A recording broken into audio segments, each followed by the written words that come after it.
So good afternoon, everyone.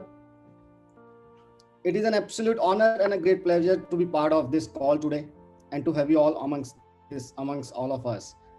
I extend a very warm welcome to everyone who is present on this call, especially our two distinguished guests today who have taken out their time to be with us. Mr. Jeet Vijay, he is the CEO of startup Meti Startup Hub, Government of India, and he is the man who is the latest success of JIC. A large part of credit goes to Mr. Jeet Vijay for the constant hand holding and the constant advice we have been receiving from him. Thank you, Mr. Vijay, for sparing your time to be amongst us today. Thank you very much. And next we have Mr. Manish Maheshwari. He is the managing director, Twitter India. Twitter India, I mean, Twitter is a household name nowadays. I mean, everybody knows what Twitter is. And with a lot of persuasion from Komal's side, Mr. Manish has agreed to be part on this call. Thank you very much, Mr. Manish. It is great pleasure to have you with us today.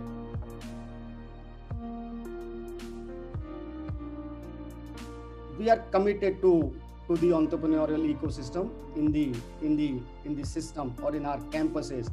So just in last 2 years, things have started working out very well. We have a formidable team which we call a core team. There are faculty members who are helping us out, and then we established an advisory board for JECRC incubation cell, where there are 13 members who are part of the advisory board, and they come from different walks of life, from corporates or from government, startup founders, startup owners, innovators, etc.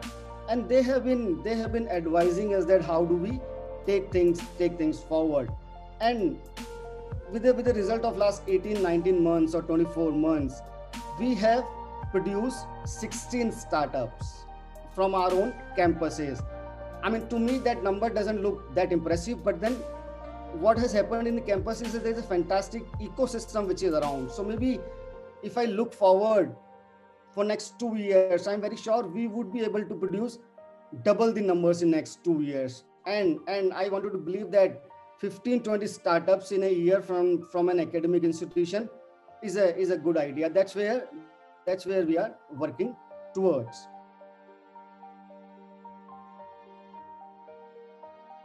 Another point which I wanted to make is, I'm sure Mr. Manish would resonate with me more. As a Jaipurite, as a resident of Rajasthan, I strongly believe that Rajasthan deserves more when it comes to entrepreneurial ecosystem, because this is in their blood. This is there from last 200-300 years. A lot of our people, they made their mark across the globe, in the country.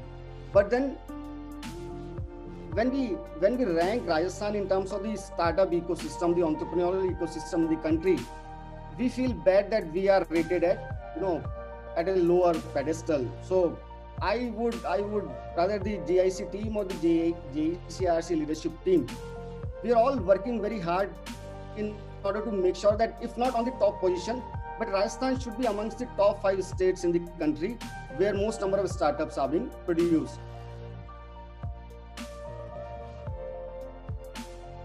$250 applications, it will be a good idea, because all the applications were invited who were at revenue stage. At the level of idea, we were not invited. 400 quality applications at a revenue stage coming from 16 states of the country. So what we did is, we at our internal level with the faculty experts and our own experts, we could only eliminate 150 of them, because we would want to eliminate more, but then we could only eliminate 150. All the applications were really, really quality applications. For 250, then we decided to put together a fantastic panel of jury. Like Komal mentioned, there are 40, whom we bring on a single technology platform. Those 40, I mean, all the 250 applicants were given a chance to pitch their idea amongst the jury panel. That's a huge effort, but we did it because we wanted to make sure that we should not do injustice to anyone. So all those 200 pitched their ideas. It was a good 6-7 days effort, and again, out of that effort, we have shortlisted 30 applications, and then another jury call was put, and then that jury call again, consists of the startup founders, the startup owners, the innovators, people coming from industry, from government side, and different walks of life. They have then given us 4 applications, the fabulous 4, which we are calling. So the idea today is to felicitate them and to understand from their perspective that how do they think that how the entrepreneurial ecosystem is going in this country, and if they have any ideas to suggest to us, to Mr. Jeet Vijay, to Mr. Maheshwari, or to the leadership team, that as a young entrepreneur, this is what they think. And then since there are policymakers sitting on that call, we might listen to them very carefully and learn from their experiences, because they are the end users.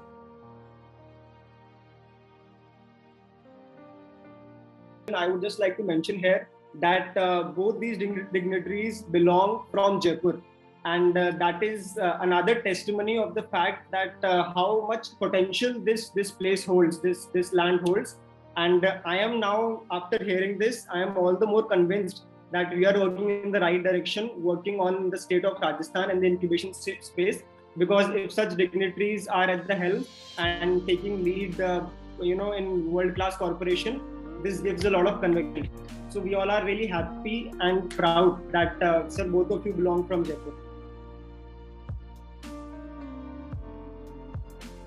I applaud you quite a lot, because I think you have done a fabulous job of taking a relatively obscure university or college to a level where you have really created as a nucleus of innovation in you are like an oasis in the desert, literally. So you are watering the dreams and harvesting the hopes and giving the opportunity to the entrepreneurs. You said, academic institute, then you mentioned incubator, then you mentioned entrepreneur, but you are not an academic institute. You're not there to train the students for professional life. That's a historical context. You're not an incubator that's training some startups. You are a factory that's converting the intellect into innovation. We are a country, historically we used to have the saying, Jai Kisan, Jai Jawan, right? That our soldiers are fighting on the front, our farmers are fighting the field to feed us. But Modi ji, our Honorable Prime Minister, has a vision when he said, Jai Kisan, Jai Jawan, Jai Vigyan. It is the science, it is the innovation, it is the third front of the war. It is the soldiers of the future that you're creating. When you say you have the 6 startups come out of a system, these are the 6 soldiers. These are the training that you're providing, because these are the youth on whose intellect the future of the country will be built. So every single contribution that we make is we are making to build the nation. You are in a nation building business. And that's where I applaud you, because I think as Demant has done a great job, because entrepreneurs cannot succeed in silos. No one can succeed alone. And seeing the social media traction on all the things that you guys do, it boggles my mind that all the capabilities that you have and all the stakeholders you can engage and all the community that you can build around your startups is quite marvelous. Because unless if a tree falls in the forest and no one heard it, then it really fall, right? So you are creating that buzz, that momentum, a momentum that can build self-sustaining community of communities. An entrepreneur can get inspiration, can get support, can get leverage, can get opportunity from anywhere. And it's all about building that network effect. And I think you guys are doing a tremendous job. And it's great to see Demant and Komal leading on the ground at such a young age and really making an impact to bring and build an ecosystem around our startups that we have. Now, when we start thinking about it, so Ministry of Electronics and IT is heavily involved in all the elements of electronics and IT as it pertains to the country. So currently we are heavily involved in the digital oxygen tracking system. So we daily hear in the news, where's the oxygen, where's the oxygen? So we are always working to figure out where's the surplus supply, where are the deficit states? How do you optimize the supply chain? How do you bring traceability to the oxygen supply? Where are the trucks? Where's the trains? What is happening? How do we reduce the distance and the travel time, because these oxygen tankers travel at less than 20 kilometers an hour speed. And so how do we reduce their blockage on the tollways? Because every moment lost is a life lost. So we at the ministry are working at the forefront, and a lot of these things don't get shown out there. But there's so much happening to figure it out. Because again, this is a country that's trying to build something while it's going through it. So the reason I'm saying this in this context is that it's the visionary leadership of our Honorable Prime Minister when he launched the Startup India mission 5-6 years ago now. He realized that the youth of this country, we might be economically poor, but intellectually we are one of the richest country with a 1.3 billion population and 70% being younger than 35. The future is ours to be had. We may not win the market share today, but we can win the opportunity share tomorrow based on the intellect we have and the opportunity we are providing. So what government can do is lay the framework, provide the support a little bit, but it is the incubators like yourselves.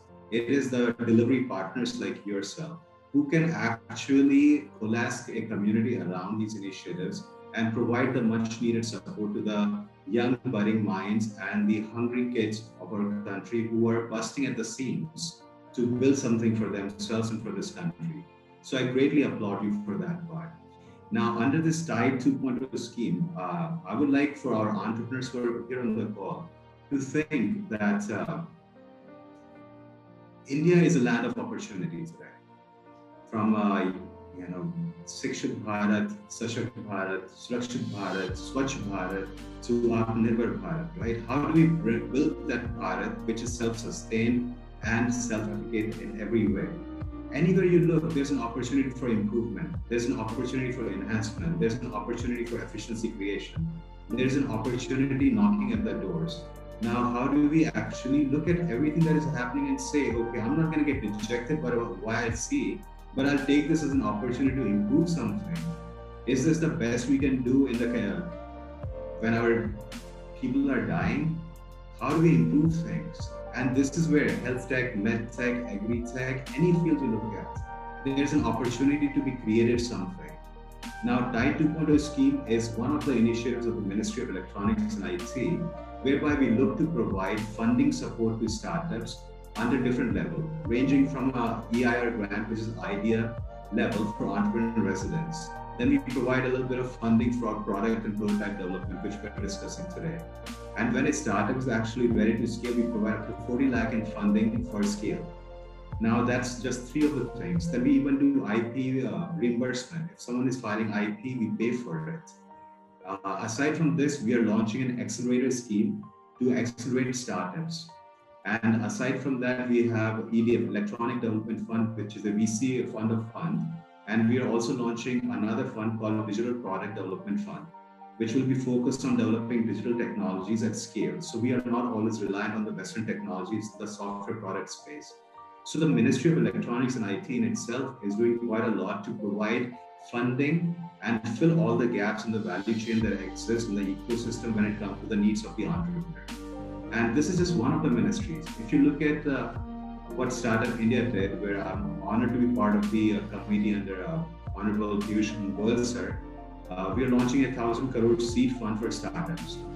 Because government realizes the need that though we have the urgent need to support our MSMEs and our health infra, but we also have the need to support the opportunity for tomorrow by investing in the future through our kids and through the institutions that we're leading.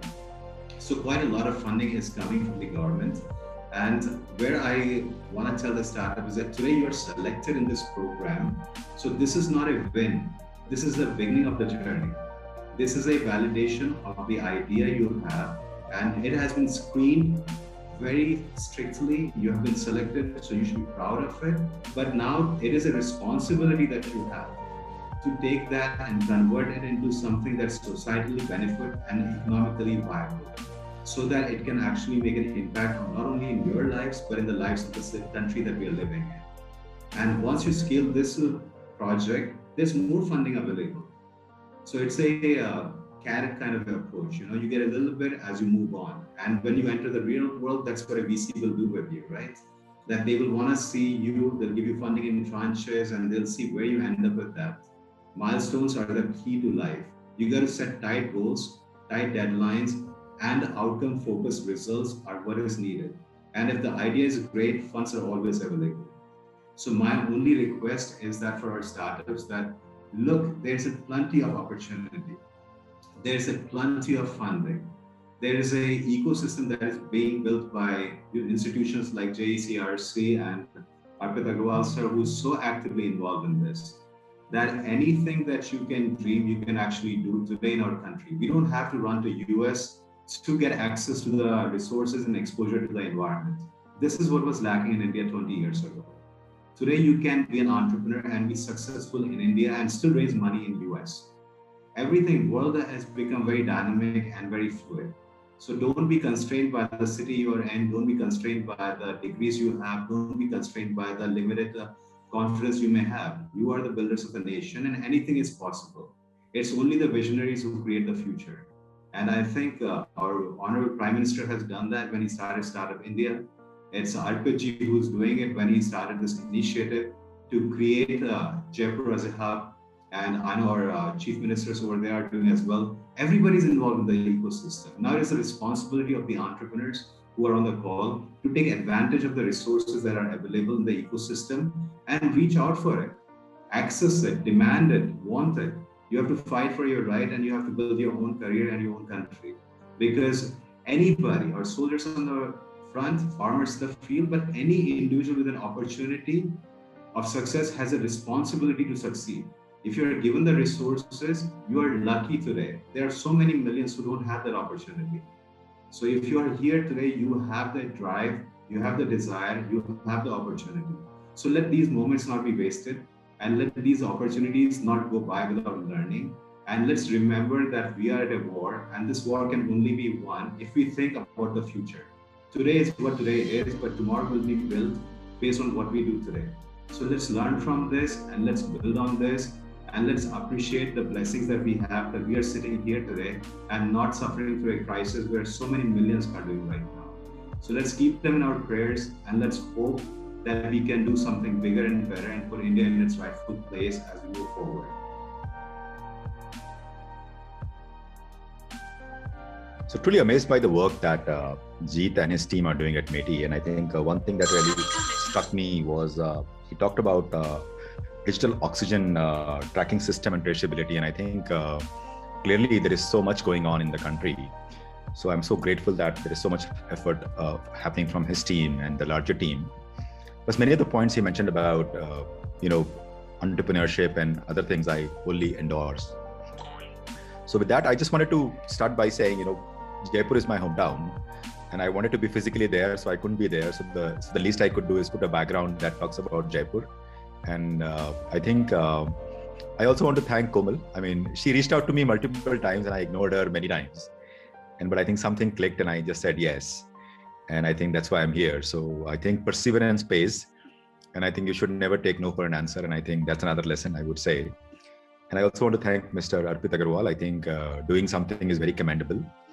And it's not easy to do things for others and create a role model and take the effort and the pain to do all this, when we can always take the easy path of doing what is for our family and for ourselves and our own business and our city. But I think you're doing something bigger than that.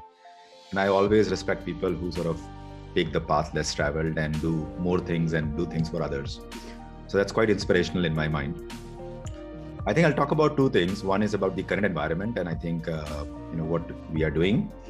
And the second thing is about myself as my personal story, just so that, if there are other people like me, they can get inspired as well to some extent, whatever way I can inspire them. So just one caveat before I start. This is all in my personal capacity. So this is not my official statement as a Twitter MD.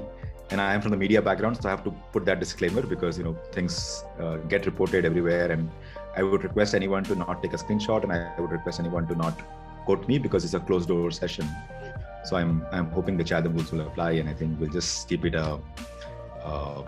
between ourselves and have an open discussion.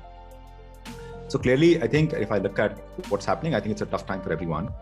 I think many of my friends, family members, relatives, anecdotally, I have personally known them, and I think they have been going through a tough time. And anecdotally, also, if I look at in a larger ecosystem, there's a lot of pain and sort of need for help that that I've been witnessing over the last 14, almost now 20 days. So the situation really is tough. And I'm first of all hoping and praying that all of you are well. And I think your family members are well. And I think I just hope that everything stays well and we are able to ride through this. I think it will probably take a few more weeks for this to peak. And then of course, after that, there will be some respite. So that's my wholehearted wish that all of you stay safe. Now, if I think about Twitter, right? I mean, Twitter, the purpose of Twitter is to serve the public conversation. It's an open platform where people can talk about and express themselves. It democratizes voice. It gives voice to everyone, and it equalizes everyone. And it's also a place which has turned into a place where people stay informed about what's happening in real time. And it's also a place where people connect and help one another. And it is this aspect of helping one another that has come to the fore in the last few weeks, I would say, particularly, as multiple people are trying to seek help. Twitter has turned into a bit of a default helpline where you tweet about what you need, and then good Samaritans and good people and good actors see that and start responding. And we have seen that hospitals tweeting about need for oxygen, and they're tagging the CMs of the state, or they tag the health minister, and the supply comes in. And similarly, we have noticed that a lot of people do an SOS cry about need for oxygen or hospital bed, and people see them and respond to it. A lot of new handles have come up in the last 2 weeks of various NGOs and various organizations. So we are working overtime to make sure that they have the right kind of platform visibility and they are connected well. The other aspect of the platform also is that it's an open platform with an open API. So any developer, any engineer can build any application on top of it. They can do advanced search, they can do search by city, they can do search by specific location, they can do search by a specific keyword, and start matching people as well. So we want to harness and leverage the power of the ecosystem to help one another.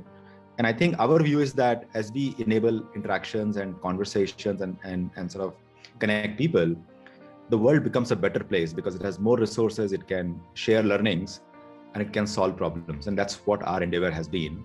So the last few weeks have been very humbling for us because, there has been a sort of a people's movement on the platform. So we can't take credit for it because we didn't do it. People themselves are coming on and they're helping one another.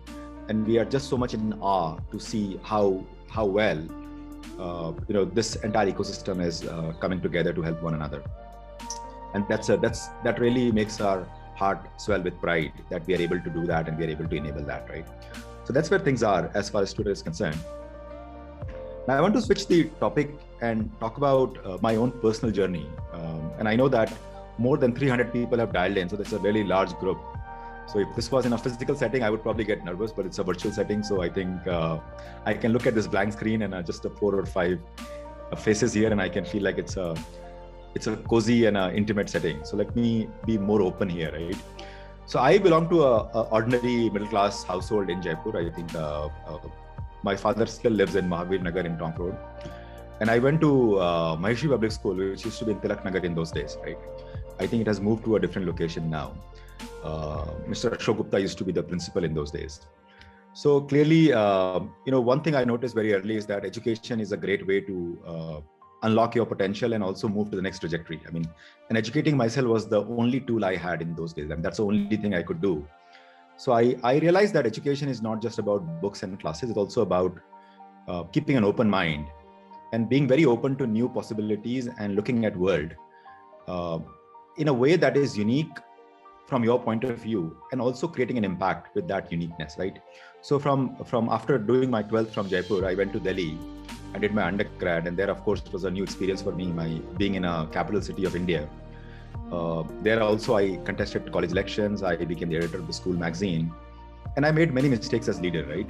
So, of course, everyone makes mistakes, and I made my fair share of mistakes. And I think through the mistakes that you make while carrying a responsibility, that's when you sort of grow as a leader. That's when you learn about things. And if you think about it, it's the ability to hold oneself accountable, and then having an open mind and acknowledging a problem is when you grow in your stature. And when you start making a sincere effort to correct those mistakes and improve, that's when new doors open up and you move to the next level. So after my college in Delhi, I worked for Procter & Gamble for a few years. and they moved me to their Asia Pacific headquarters. I was in Asia Pac for a couple of years.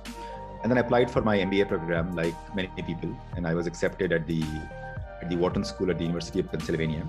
So again, Ivy League program, for the first time, someone in my family ever had stepped outside, got the passport, traveled to the US. So this was an eye-opening experience for me. And also it was also an experience where I got to interact with a very diverse community of students. I mean, there were like people from more than 100 countries. And it was very overwhelming for me initially just to adjust to the lifestyle there. But then over time, I think I realized how much you can learn and grow in a setup like that. So after Wharton, I worked for McKinsey & Company, which is a leading management consulting firm in New York for a couple of years. And that's when I got exposed to technology, particularly consumer technology. And I started realizing the power of technology and how it can impact people and societies at large, and how the world is getting disrupted, right? And that's when I moved to the Bay Area. I worked for a company called Intuit, that was into personal finance and small business software. And that's when I started realizing that how through technology, content can be created, information can be disseminated at zero cost and almost instantly. I mean, there's no incremental cost of doing it once you put the building blocks in place. And that was an eye-opening experience for me. And internet was everywhere in the Bay Area in those days, and everyone's talking about that. And this was like 2004, 5, 6 kind of years, right? So I, along with a friend of mine and a mentor, we started wondering, like, the way information is so easily available in the US and in the Bay Area, and everyone has access to technology, what could we do for our own country, India, in a way that we can change people's livelihood?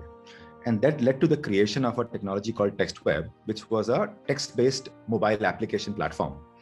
So essentially, the idea then was that in India, most people are getting a mobile phone. But if you look at 2008-9, that mobile phone was primarily a Nokia candy phone, like the very simple Nokia phone, 6620 or 6030 was the model number in those days.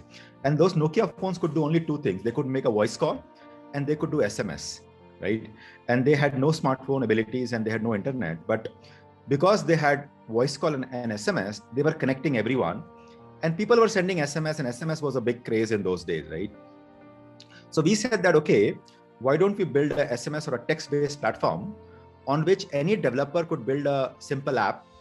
And the app could be about a cricket score. I mean, you ping a short code like cricket and it gives you a cricket score. You can ping a short code around, say, jokes, it will give you a joke, and so on and so forth. And then on the other side, there'll be millions of people who want information, and not just in English, it can be in their own native language, whether it is Hindi or Tamil or Telugu or Marathi.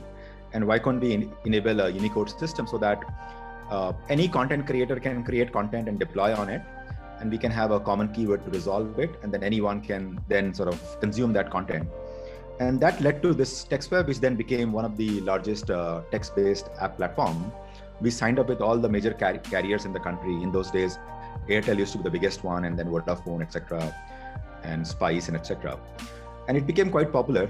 And it also empowered people in a very unique way, because now people could tell their own story.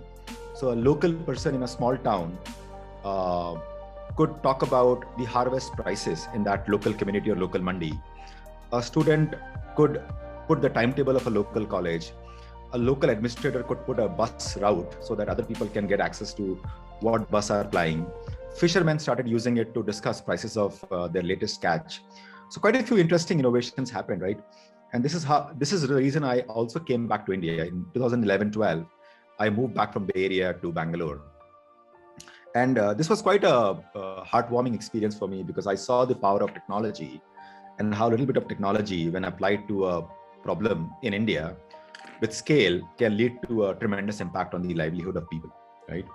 And over time, what happened was SMS got phased out with data plans, and I think WhatsApp became popular, and that's when I exited. And then I became very interested in content and media.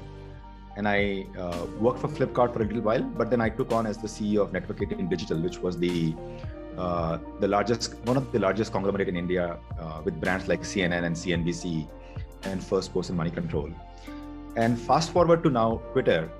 What I'm noticing now is that the people who bought those $20 simple Nokia phones and could only do text in those days now have a smartphone that runs into $100. and they are able to not only do text, they can do pictures and they can do videos. And now they're all on Twitter. And the same need about information dissemination, enabling people through technology, making sure that people have the information they need to improve their livelihood and to connect with other people, find their drive, create an impact. All those human needs are still there. And we are solving it at a much bigger level and at a much larger scale at Twitter. And also with very tangible impact. In fact, if you look at it, a lot of discussions are happening and a lot of people are getting connected, and we can see the tangible impact almost on a daily basis. So that's my story. And I think if I go back and reflect on my story, I think one thing I encourage everyone to do is to not shy away from taking the path less traveled, not shy away from doing things that others have not done. So because, unless you take that plunge, unless you do something different, there won't be progress. I mean, human progress depends on a few people who do things different and who think different, right? It's always easy to copy paste and sort of think incrementally, but the real movements happen when you do something different. And every time you won't be successful. I think it's a game of probability as well, that if you try 10 times, maybe 8 times or 7 times, it won't work out. It's that one time that will work out. So I think it's important to have a safety net so that it can help you when your things don't work for you. But having said that, you should always be open to possibilities and taking the path less traveled. So looking back, I feel fortunate and proud that I dare to take the path less traveled. And so my advice to you would be, no matter who you are, whether you're an entrepreneur trying to do something, or you're trying to leverage technology to impact the life of millions, or you are someone who simply want to give voice to other people, take the plunge, do it. And I'm sure when you look back, you won't regret it. In fact, you'll be very proud of the fact that you took the step that was needed at the time that you took it. I just want to pause here and see whether anyone has any question. I'm happy to take questions as well. And I think one thing I also want to mention is that Mr. Arpit made about Rajasthan, that we don't get our fair share. And my view there is, I think people from Rajasthan are quite good in business. And I think if you look at major business houses, they're quite run by people who have heritage in Rajasthan. And one thing I always encourage people to do is that while we have a lot of money and a lot of trading understanding, we should also encourage our kids and our generation to think original, and also to take a bit of a help on technology side as well, to sort of try something new. And I'm seeing a lot of that happening now. I think in my mind, when I was there in Jaipur, I think it was very tried and tested method that you'll go into your father's business. And I think that was a bit of a comfort zone for everyone as well. But increasingly, I'm noticing that the younger generation is coming up with new and novel ideas. In fact, at Flipkart, I had a chance to work with quite a few Indian entrepreneurs. So I'm noticing that the younger generation that is coming up and that is going to engineering colleges, they have a bit of a irreverential background, like a outlook towards existing things. So they are able to challenge things. And I think it is the challenging of the status quo that leads to progress, and that enables us to look at new things. And I think I'm already noticing it. So I'm very hopeful that Rajasthan, with its great potential and great human resource talent, will certainly rise up in the ranks as we think about it, as we look at the next few years. Plus, I think COVID has been a great leveler. It has made location irrelevant, right? I mean, what I used to notice, what people from Jaipur used to go to Delhi or they used to go to Mumbai, seeking professional growth. But I don't think in the new world, in the virtual world, location is as important as sort of your own ability and hunger to find the right people. You can connect with anyone today with the internet. I mean, you can ping anyone anywhere. Just as Komal pinged me, I think it was irrelevant where I was and where she was. I think it depends on what's your story and how you pitch it, and sort of what commonality you find, and how much effort do you put in, and how much you pursue it. I think success comes with that, and I think location has become less and less important. So I think I agree with Mr. Arpit when he made that comment, that it's a very good comment. So with that, I'll bring my monologue to a close, and I'll love to hear from anyone else. Thank you so much for giving me this opportunity.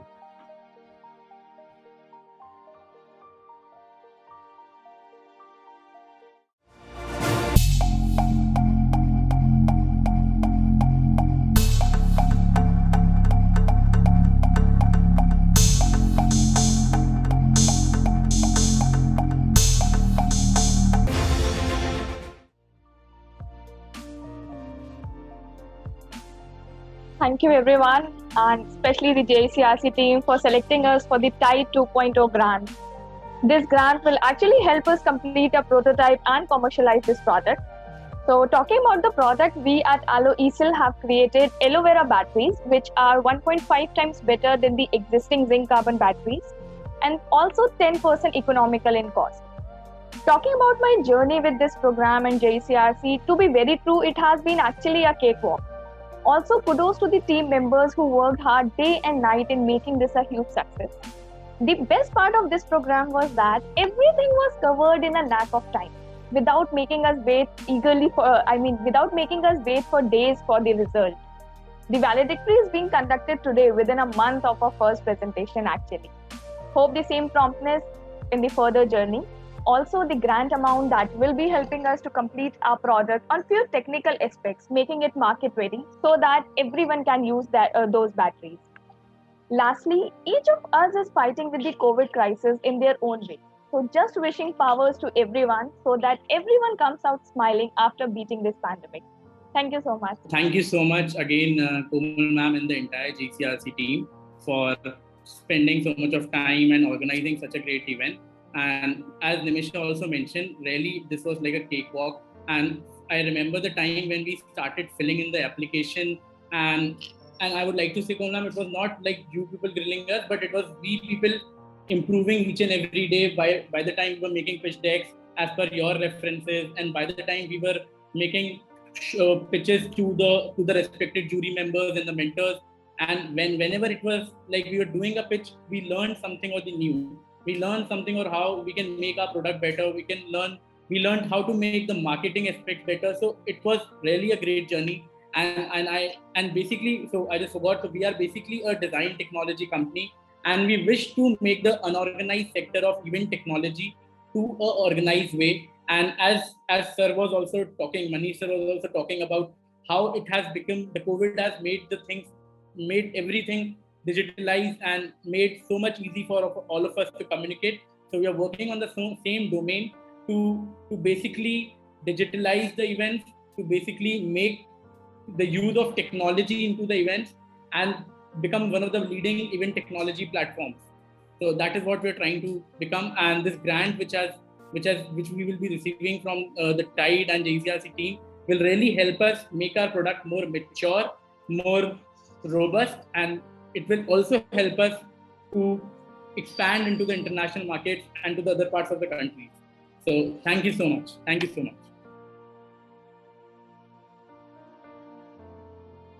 Today, Mr. Manish Maheshwari, Managing Director, Twitter India, and Mr. Jeet Vijayavargiya, CEO, Meety Startup Hub, Government of India. Gentlemen, thank you so much for gracing the program with your presence and sharing the words of wisdom with students and startup founders present at this forum today. I would also like to thank the entire leadership team and management team, deans, directors, HODs, teachers of JCRC Foundation, and of course, students for being here. Ladies and gentlemen, an event of this scale cannot have happened without a right team in place. So let me acknowledge the leadership of Mr. Dhimant Agrawal and the hard work put by the team, which is the JIC team, Tarun, Komal, Sachin, other members of the JIC team, ESIL members, volunteers, and other students who relentlessly worked in day out to make this program a success. Furthermore, let me acknowledge the efforts of digital marketing team, JCRC University, for making sure that our online presence and communication is crisp with the target audience, and the beneficiary of this program gets the right information at the right time. In this entire effort to reach the right startups, a lot of partners also play a very, very pivotal role. I'm thankful to our partners like CII, Indian Angel Network, TIE Rajasthan, Digital Impact Square, Carve Startup Labs, AIC Pinnacle, Kerala Startup Mission, IPFC, and iStart, and also our online media platforms like Startupedia, Startup FYI, and Jaipur Buzz for their contribution. Three key pillars of such a program that cannot go unacknowledged are those 40 plus jury members who sat through long hours, heard the pitches diligently and patiently, and evaluated each startup so that we can find the best of the best. Those 400 plus startups that showed their trust in us and applied for the program. And most importantly, Meety Startup Hub and TIDE 2.0 scheme for conceptualizing this initiative with the vision to support Indian startup ecosystem and supporting the startups and taking them to the next level. I know what's been missing till now. Thanking that one special person without whom all this would not have been possible and we would not have got a chance to gather here. I know that you don't like to take credit, So you can take this in protocol, but this is something I'm speaking from my heart. And trust me, every time when I say this, I mean it. So please accept my sincere and my team's very, very sincere gratitude and thank you from our side, Arpit sir. The words of encouragement, guidance, advice, and most importantly, the trust that you show in the team is something we really appreciate, and we cannot express enough gratitude about the same.